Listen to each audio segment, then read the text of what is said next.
9 de novembro, festa, consagração da Basílica do Latrão. O Palácio do Latrão, propriedade da família imperial, tornou-se no século IV habitação particular do Papa. A basílica adjacente, dedicada ao Divino Salvador, foi a primeira catedral do mundo. Aí se celebravam especialmente os batismos na noite de Páscoa. Mais tarde, dedicada também aos dois santos João Batista e Evangelista, foi por muito tempo considerada a Igreja Mãe de Roma, e nela se realizaram as sessões de 5 grandes concílios ecumênicos. Unindo-se hoje à Igreja de Roma, as igrejas de todo o mundo lhe reconhecem a presidência da caridade, de que já falava Santo Inácio de Antioquia. Analogamente, sucede na festa da consagração da Igreja Catedral de cada diocese, a qual estão ligadas todas as paróquias e comunidades que dela dependem. Todo edifício igreja é consagrado a Deus e pretende exaltá-lo por um mistério da salvação ou pelas maravilhas operadas nos anjos, em Maria ou nos santos.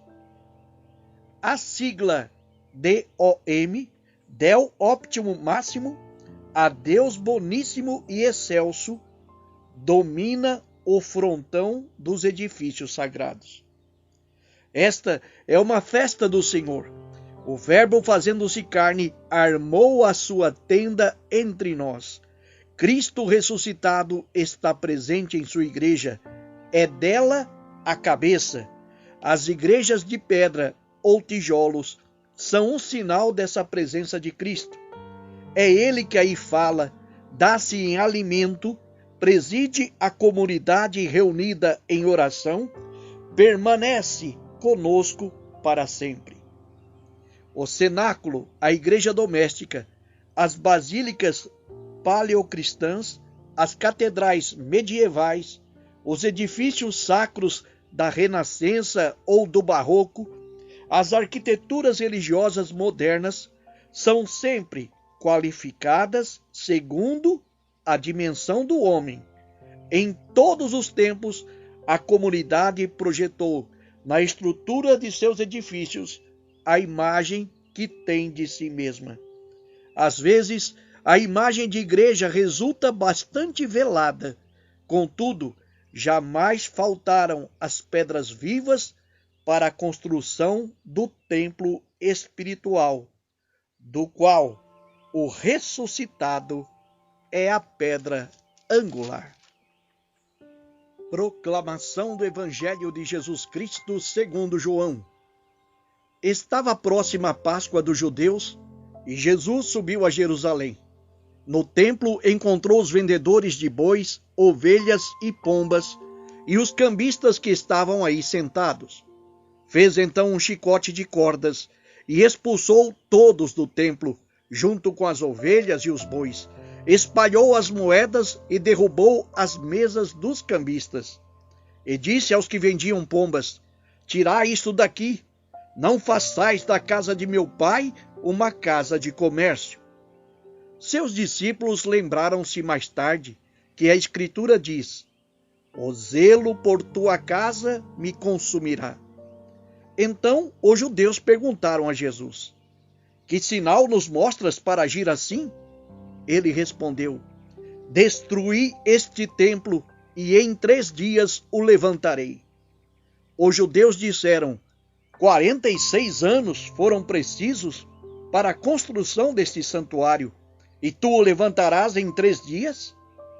Mas Jesus estava falando do templo do seu corpo.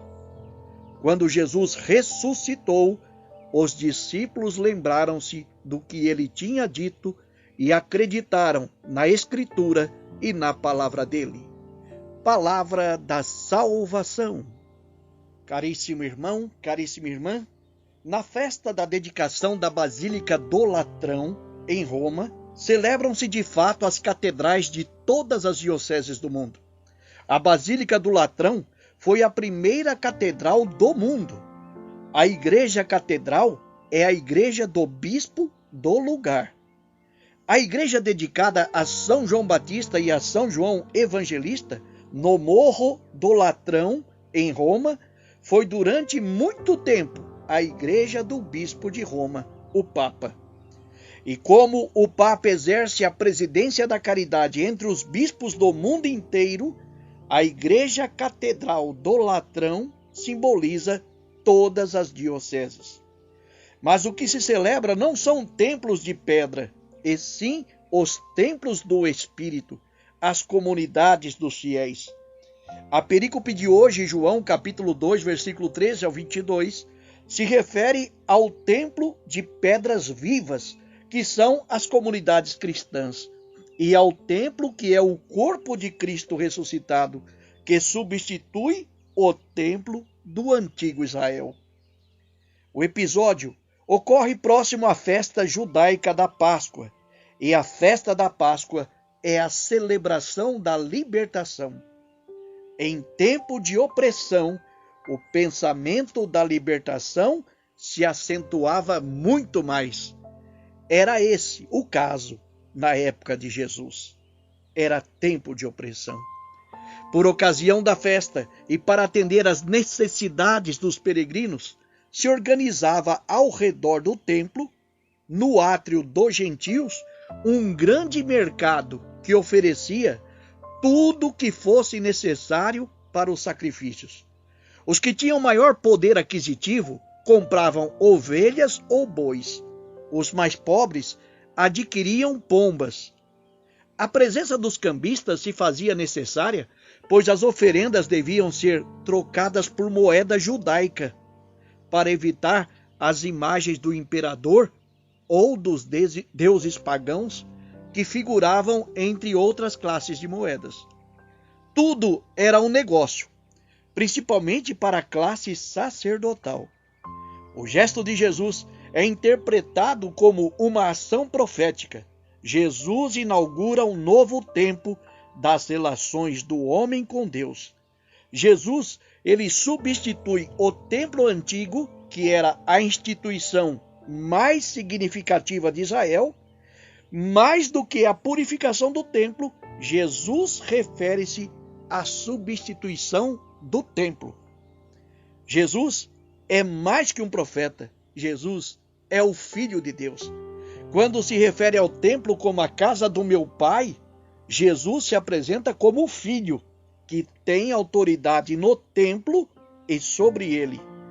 Quem tem autoridade sobre o templo é o Senhor. Então, Jesus lança para fora os animais, ovelhas, bois, pois já não são mais necessários. O templo antigo, com a sua função sacrificial, era substituído pelo novo. Jesus é o novo templo, é o lugar do encontro do homem com Deus.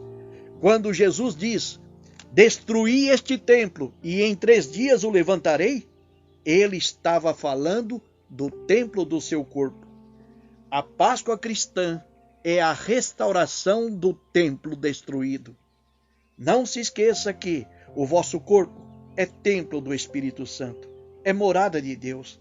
Não ignore Deus que habita em ti. Sede santos, como o vosso Pai é santo. Meu irmão e minha irmã, diga comigo, Jesus é o meu Senhor, Jesus é o dono da minha vida, Jesus, vida minha, traz para a minha vida paz. Eu vos abençoo com as bênçãos que vêm de Deus, Pai, Filho e Espírito Santo. Amém.